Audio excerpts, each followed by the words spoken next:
अध्यात्म विज्ञान कोई धर्म या संप्रदाय नहीं है, ये स्पिरिचुअल साइंस है जो कुदरत के कानून पर आधारित है। ये विज्ञान पूरे ब्रह्मांड के सभी रहस्यों को उजागर करता है और जीवन के सभी पहलुओं को समझने के लिए एक नई दृष्टि देता है। इसी को आर्ट ऑफ विजन कहते हैं, दुनिया को देखने की एक नई दृष्टि, जो अध्यात्म विज्ञानी परम पूज्य स्वामी श्री कमलेशानंद जी के निर्देशन में सनातन सत्य का अनुसंधान कर हमारे जीवन को प्रकाशित करे। जय सच्चिदानंद। नमो भित्रागाय, नमो विक्रागाय, नमो अरिहंताणं, नमो हरिहंताणं, नमो सिद्धाणं, नमो सिद्धाणं, नमो आयर्याणं, नमो आयर्याणं, नमो वत्सायाणं, नमो वत्सायाणं, नमो लोये सब्ब साहुणं, नमो लोये सब्ब साहुणं, ऐसो पंच नमकारो, ऐसो पंच नमकारो, सब्ब पावपणासनो, सर्व पावपणासनो, मंगलानंच सभ्येसिं, मंगलानं च सर्वेसिं, परमं हवै मंगलम्। परमं हवै मंगलम्। ओम नमो भगवते वासुदेवाय, ओम नमो भगवते वासुदेवाय, ओम नमः शिवाय, ओम नमः शिवाय। जय सच्चिदानंद। जय सच्चिदानंद। प्रत्यक्ष दादा भगवानની સાક્ષીએ प्रत्यक्ष दादा भगवानની સાક્ષીએ વર્તમાને મહાવિદ્ય ક્ષેત્રમાં વિચરતા વર્તમાને મહાવિદ્ય ક્ષેત્રમાં વિચરતા તીર્થંકર ભગવાન શ્રી સિમંદર સ્વામીને તીર્થંકર ભગવાન શ્રી સિમંદર સ્વામીને અત્યંત ભક્તિપૂર્વક નમસ્કાર કરું છું। અત્યંત ભક્તિપૂર્વક નમસ્કાર કરું છું। વાત્સલ્ય મૂર્તિ શ્રી દાદા ભગવાનને વાત્સલ્ય મૂર્તિ શ્રી દાદા ભગવાનને અત્યંત ભક્તિપૂર્વક નમસ્કાર કરું છું। અત્યંત ભક્તિપૂર્વક નમસ્કાર કરું છું। 33 કોટી દેવી દેવતાઓને 33 કોટી દેવી દેવતાઓને અત્યંત ભક્તિપૂર્વક નમસ્કાર કરું છું। અત્યંત ભક્તિપૂર્વક નમસ્કાર કરું છું। વિતરાગ શાસન દેવ દેવીઓને વિતરાગ શાસન દેવ દેવીઓને અત્યંત ભક્તિપૂર્વક નમસ્કાર કરું છું। અત્યંત ભક્તિપૂર્વક નમસ્કાર કરું છું। નિષ્પક્ષપાતી શાસન દેવ દેવીઓને નિષ્પક્ષપાતી શાસન દેવ દેવીઓને અત્યંત ભક્તિપૂર્વક નમસ્કાર કરું છું।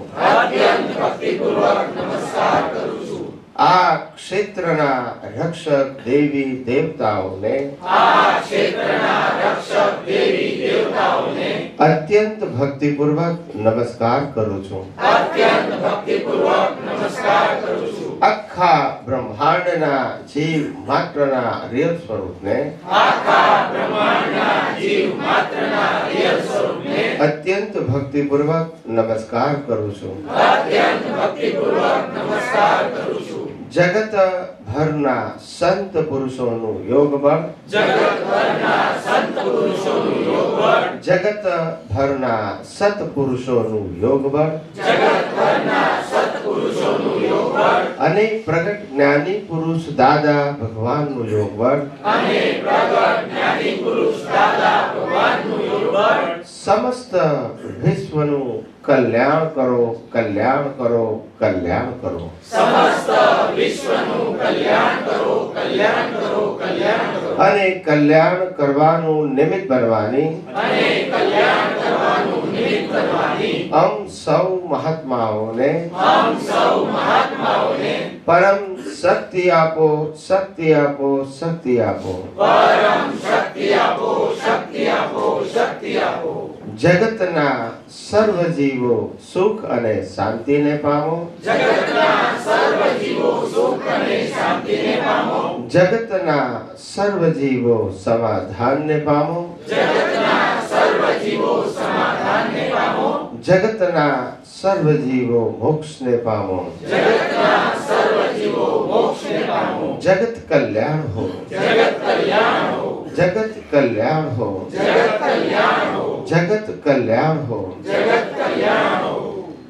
निज स्वभाव से सद्गुरु, निज स्वभाव से सद्गुरु, अगुरु लघु सर्वज्ञ है, गुरु लघु सर्वज्ञ है, सूक्ष्मतम सिद्ध परम गुरु, सूक्ष्मतम सिद्ध परम गुरु, सत्यम निश्चय भंग है, सत्यम निश्चय वन्द्य है, 33 कोटि देवगण, 33 कोटि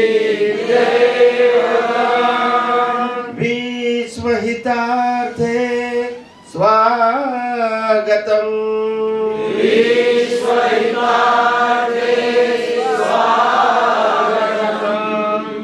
जग कल्याणक यज्ञ में, जग कल्याण यज्ञ में, मंगलमय दो आशीषम्, मंगलमय यो आशीषम्, सिद्ध स्वरूपी मुहूर्तमो, सिद्ध स्वरूपी मूर्तमो, गलती भूल को माफी दो, गलती भूल को माफी दो, व्यवहारे सद्बुद्धि हो, व्यवहारे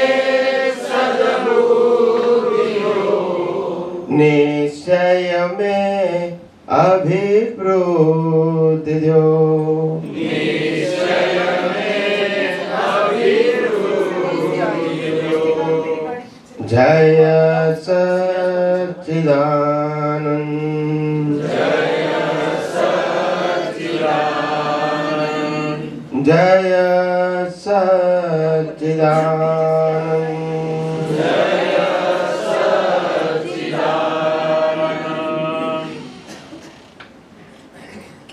हे श्री अंतर्यामी परमात्मा, हे श्री अंतर्यामी परमात्मा, હું આપને અભેદ ભાવે હું આપને અભેદ ભાવે અત્યંત ભક્તિપૂર્વક અત્યંત ભક્તિપૂર્વક નમસ્કાર કરીને નમસ્કાર કરીને પ્રાર્થના કરું છું કે પ્રાર્થના કરું છું કે અમ સર્વે મહાત્માઓને हम सर्वे महात्माओने મોક્ષ માર્ગને લાયક मोक्ष मार्ग में लायक અને સહાયક સંજોગો अने सहायक संजोगो પ્રાપ્ત થાઓ, પ્રાપ્ત થાઓ, પ્રાપ્ત થાઓ, प्राप्त थाओ, प्राप्त थाओ, प्राप्त थाओ, પ્રાપ્ત મન વચન કાયાથી प्राप्त मन वचन कायाથી આ જગતના કોઈ પણ જીવને आ जगतना कोई पण जीवने કિંચિત માત્ર પણ દુઃખ ન થાય किंचित मात्र पण दुःख न थाय તેવી સ્યાદવાદ વાણી, देवी शाद्वाद वाणी સ્યાદવાદ વર્તન शाद्वाद वर्तन અને સ્યાદવાદ મનન કરવાની अने शाद्वाद मनन करवानी પરમ શક્તિ આપો। परम शक्ति आपो। જય સચ્ચિદાનંદ। जय सच्चिदानंद।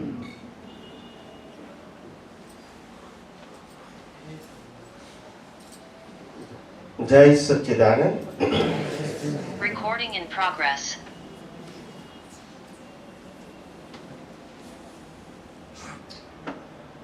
સૌ પ્રથમ તો આજે 2023 ના વર્ષનું આજે પ્રથમ દિવસ 1 જાન્યુઆરી 2023 અને આ નવું વર્ષ આપણા બધા માટે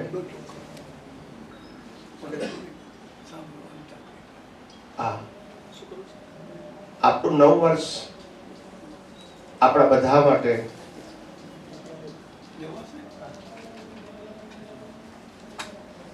સ્વાસ્થ્યમય, આનંદમય, મંગલમય અને આધ્યાત્મના માર્ગે ઉન્નતિ કરનારું, વિકાસ કરનારું, અનુભવના માર્ગે આગળ લઈ જવાવાળું બને એવી મારી આપ સૌને શુભેચ્છા છે.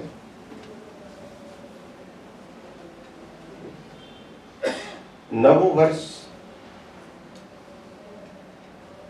એટલે વર્ષનો પહેલો દિવસ, પણ આપણા બધા માટે રોજ નવું વર્ષ છે.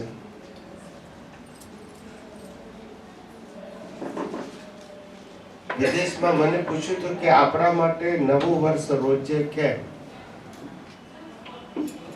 ત્યારે મેં ચીલાચાલુ જવાબ નતો આપ્યો. જે અનુભવમાં હતો તે જ જવાબ આપ્યો કે હું રાત્રે સૂઈ જાઉં અને સવારે ઉઠું છું એટલે ગઈકાલ અને તેના પહેલાના સમયને હું ભૂલી જાઉં છું.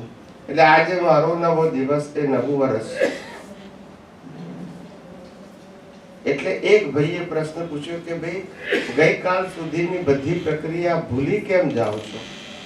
ત્યારે મેં કીધું કુદરતે ભૂલી ગઈ છે. હા કે ના? તો પછી મારે યાદ રાખવાની શું જરૂર છે? કુદરત અને હિસાબ પૂરો પાડવા માટે યાદ રાખે છે, એ ભૂલી ગઈ તો મારે યાદ રાખવાની જરૂર છે? બોલતા નથી. માટે આપણા માટે રોજ શું છે? ભૂતકાળ આજ રાખીએ તો જૂનું થાય ને. સવારે ઉઠીએ કે નવું વર્ષ, સવારે ઉઠીએ કે નવું વર્ષ, ન્યુ લાઈફ. ભૂતકાળ ભૂલી જવાનો, આજનો દિવસ ઉત્સાહથી જીવન જીવવું છે. ગઈકાલ સુધી શું હતું એ સંજોગ પૂરા થઈ ગયા. કુદરતે પણ એને પોતાના કર્મના ભોગવટાના હિસાબમાંથી ડીલીટ કરી નાખ્યું અને આપણે મગજમાંથી ડિલીટ કરતા નથી. એમાં કુદરત શું કરે? સમજાય છે? માણસને જીવન જીવવાનો બોજો કેમ લાગે છે? કારણ કે એ એટલું બધું સંગ્રહ કરેલું છે.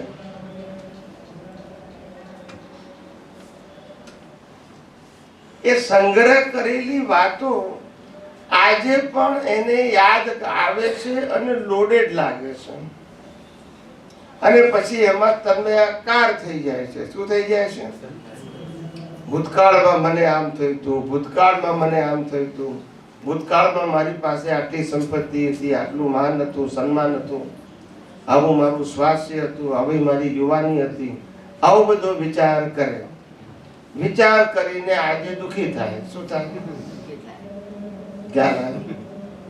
ત્યારે કુદરત એવું કે છે દિવસના જેમ 24 કલાક હોય છે, એ 24 કલાકનો તારો ભોગવટો અલગ અલગ હોય છે. જે સવારે 6 વાગે ભોગવટો હોય એ સાંજે 6 વાગે ના હોય, ને બપોરે 12 વાગે હોય, રાતે 12 વાગે ના હોય. એમ સમયે સમયે ભોગવટા બદલાતા જાય છે. તો દિવસે દિવસે તો બદલાય જ ને. પણ કુદરતનો કાનૂન કેટલો સરસ છે કે જે ભોગવટો ભોગવી લીધો આ અવતારમાં, આ સમયે, આ સ્થળે, એ ભોગવટો આ શરીરને ફેરથી આવશે નહીં. આ નિયમ અફર છે. કેવો છે? ફરે એવો. કુદરત કે છે હું તો ભૂલી ગયો, તું ભૂલી જા ને. ખ્યાલ આવ્યો?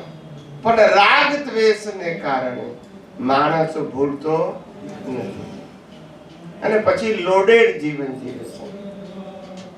ત્યારે મહાન પુરુષોની વિશેષતા શું છે?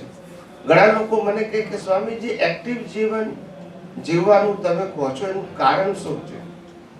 પ્રવૃત્તિ તો કરવી બધાને ગમે, થાક પણ લાગે, કંટાળો આવે, ઘણી વખત માન અપમાનના સંજોગો આવે.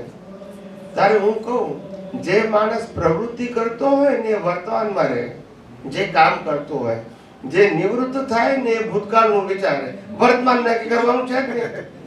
બોલતા નથી તો શું વિચારે? થઈ ગયેલું જ વિચારે, બીજો ઓપ્શન કયો છે એની પાસે? એટલે કીધું પ્રવૃત્તિમાં એનો કશી પ્રવૃત્તિ ના હોય તો પુસ્તક વાંચો, કઈ નું કઈ કરો, આંટો મારવા જાઓ, બહાર ફરો, કોઈને હેલ્પ કરો. તમારું ચિત્ત જે છે એ ડિસ્ચાર્જ ચિત્ત છે એને ઓક્યુપાય કરી નાખો, અને ચાર્જ ચિત્ત છે એને જ્ઞાન દર્શનમાં રાખો. પણ પેલું ડિસ્ચાર્જ ચિત્ત ભૂતકાળના પ્રસંગોને યાદ કરે છે, આમ થયું તું, આમ થયું તું, આમ થયું તું. એટલે પછી આપણને એ જ્ઞાન દર્શનમાં રહેવા દેતું, કારણ કે પછી ભૂતકાળમાં ખોવાઈ જાય છે. સબક ખોવાઈ જાય, એક પ્રસંગ યાદ આવે પછી આખો પ્રસંગ ફરી વળે મગજમાં, પછી 10-15 મિનિટ પછી ખબર પડે કે આ તો થઈ ગયું છે. સમજાય છે? આજે કશું નથી. માટે જ્ઞાનીઓનું એક જ મત છે, હંમેશા વર્તમાનમાં જીવવા પ્રયત્ન કરો. ભૂત અને ભવિષ્ય, ભૂતકાળ એ ગૌણ છે, જતો રહ્યો છે. ભવિષ્ય કુદરતના હાથમાં છે, અને આ વર્તમાન છે એ આપણી પાસે સામે છે. એ સામે છે એનો અત્યારે નિકાલ કરી રહ્યા છીએ. જે આવ્યું નથી એનો નિકાલ નથી કરી રહ્યા, તેનો જોઈશું. અને જે જતું રહ્યું છે, પતી ગયું છે, એનો નિકાલ થઈ ગયો છે. જેનો થઈ ગયો છે ને જે આવ્યું નથી એના માટે વિચારવાની જરૂર, પણ જે છે ત્યાં જ એટેન્શન આપો. ને કેટલું એટેન્શન આપવાનું? જે આજના દિવસમાં જે થઈ રહ્યું છે એને કુદરતી રચના કેમ જોવું, આટલું જ એટેન્શન આપો.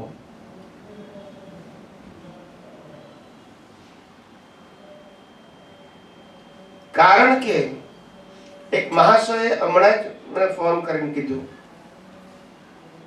વહેલી સવારે ફોન આવ્યો કલકત્તાથી, હાવડા. મને કે स्वामी जी मैं व्यवस्थित शक्ति तो मैं कुदरती रचना तो देखता हूँ, बाद में कभी कभी व्यवस्थित शक्ति भी मैं उसको समझता हूँ, व्यवस्थित है ऐसा भी समझता हूँ, फिर मेरा उदय कर्म है वो भी समझता हूँ, मेरे कर्मों के भुगतान है वो भी मैं समझता हूँ, ये मेरा उदय कर्म है, ये मेरा प्रारब्ध है, ऐसा भी मैं समझता हूँ.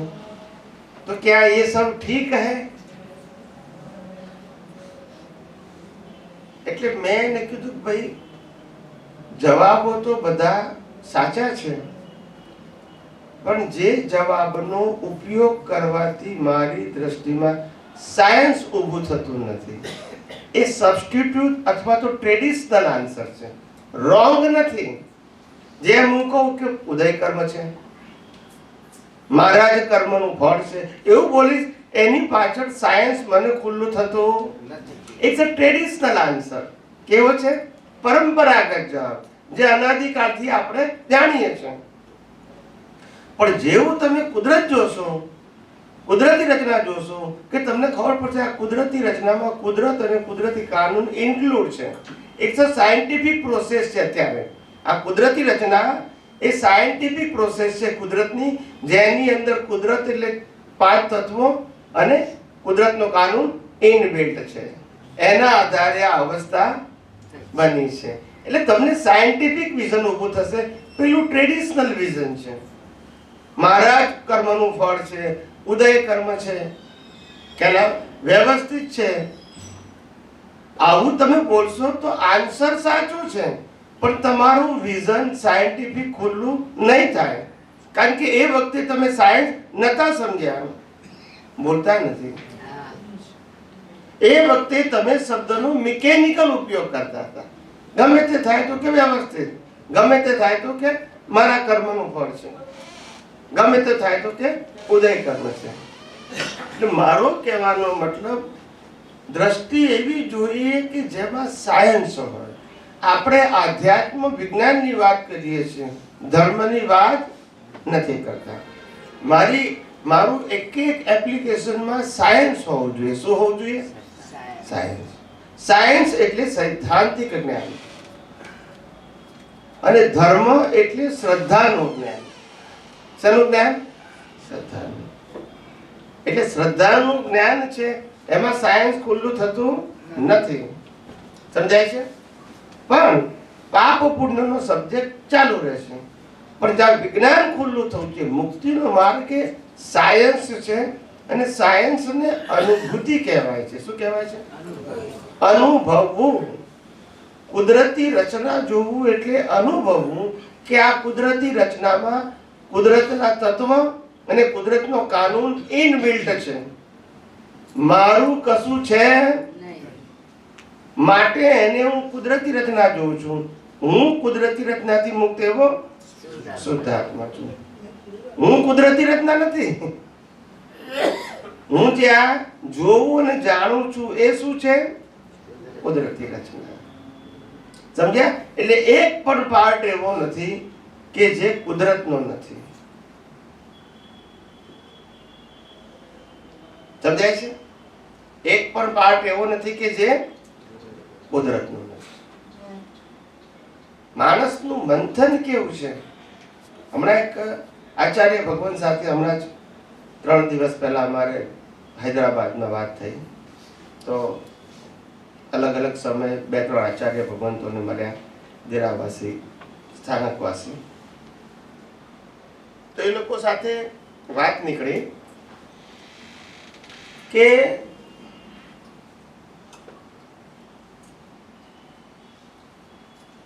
આ શરીર એ કુદરતી રચના કઈ રીતે છે?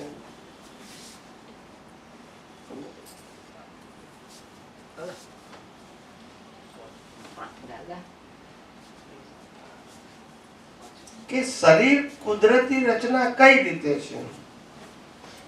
મેં કીધું શરીર મશીન છે. શરીરનો ક્રિએટર, ઓપરેટર, ડિસ્ટ્રોયર કુદરત છે. એનું મેં થોડું નવું વર્ઝન આપ્યું છે. જનરેટર, ઓપરેટર અને ડિસ્ટ્રોયર, GOD. ના સમજાય? આ કુદરતને, આ શરીરને જનરેટ કરનાર, ઓપરેટ કરનાર અને ડિસ્ટ્રોય કરનાર કુદરત છે. એનું ટૂંકું નામ ગોડ, GOD. સમજાય છે? અને આધ્યાત્મની ભાષામાં આ ગોડ છે એ કુદરતનું છે. અને એ આ ગોડની અંદર સાચા ગોડ છે, જેને આપણે આત્મા કહીએ છીએ. સમજાય છે? આ બહારના દેખાતા ગોડ છે કુદરતના છે, બનાવે, ચલાવે, અંત લાવે. એની અંદર સાચા ગોળ રહે છે. ક્યાં રહે છે? સમજાય છે? એટલે મને કહે છે કે પણ શરીર જે છે એ કુદરતે બનાવ્યું છે એવું આપણે કઈ રીતે માનવું?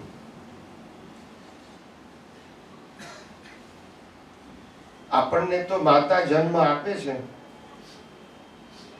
એટલું ખબર છે, અને એ કર્મના ફળ રૂપે આપે છે.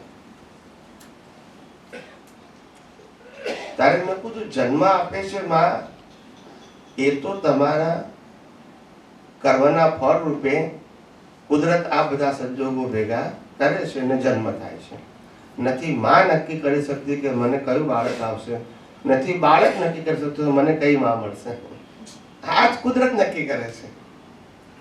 જન્મ આપવાની પ્રક્રિયા જે છે એ પ્રક્રિયા માના પેટમાં જરૂર બને છે, પણ એ પ્રક્રિયા માં કરતી નથી. સમજાય છે? પ્રોસેસ એના પેટમાં જ થાય છે, ભૂગર્ભમાં, ગર્ભમાં, પણ એ પ્રોસેસ કરતી નથી. બટ નેચરલ છે. કેવી છે? એટલે એમને વિશેષ પ્રશ્ન પૂછ્યો કે કઈ રીતે બટ નેચરલ?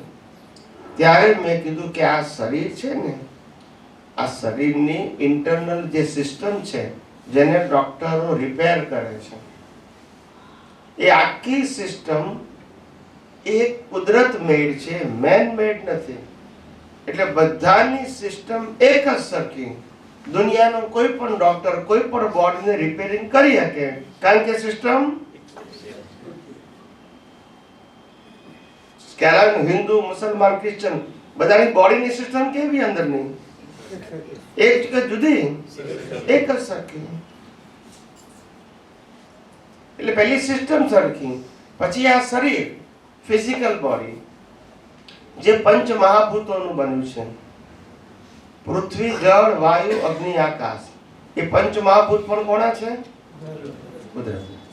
ડિઝાઇન કુદરતની, શરીરનું કુદરતનું. હવે આ શરીરને 80 થી 100 વર્ષ જીવતું રાખવા માટે શરીરને શું જોઈએ મિનિમમ? તો કે હવા, પાણી, ખોરાક. એ પણ કોણ આપે? કુદરત આપે. યસ કે નો? ત્યાર પછી કુદરતે હવા, પાણી, ખોરાક આપ્યા અને આ શરીરે લીધા. હવે એને પચાવીને લોહી બનાવવું અને આખા શરીરમાં ફેલાવે છે કોણ? બોલતા નથી કે આપણે માણસ રાખ્યા છે, બોલતા નથી. એ કુદરત કરે. આપણી પાસે તો શ્વાસ લેવાની પણ સ્વતંત્રતા નથી.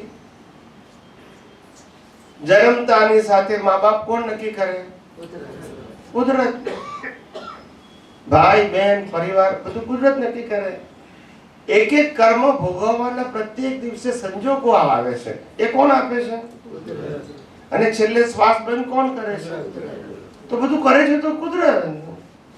તો પછી આપણા હાથમાં કઈ જગ્યાએ મન, વચન, કાયા ચલાવવાની સત્તા છે? બતાવો.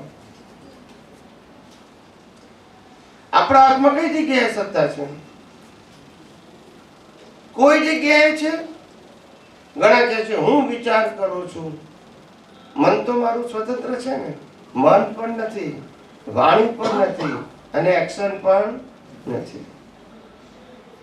કશું જ આપણે નથી અને આપણા હાથમાં નથી. શું કીધું? આ મન, વચન, કાયાનો એક પણ ભાગ આપણે નથી અને આપણે એને ચલાવતા નથી.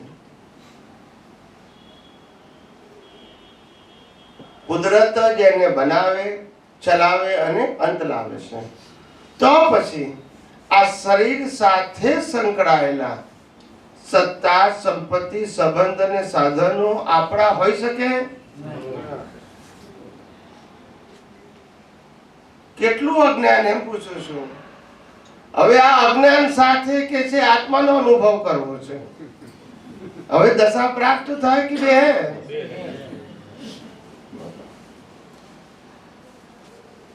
એક ભાઈ કે મને શુદ્ધાત્માનું જ્ઞાન મળ્યું એટલે હવે મારે મોક્ષે જવાશે ને.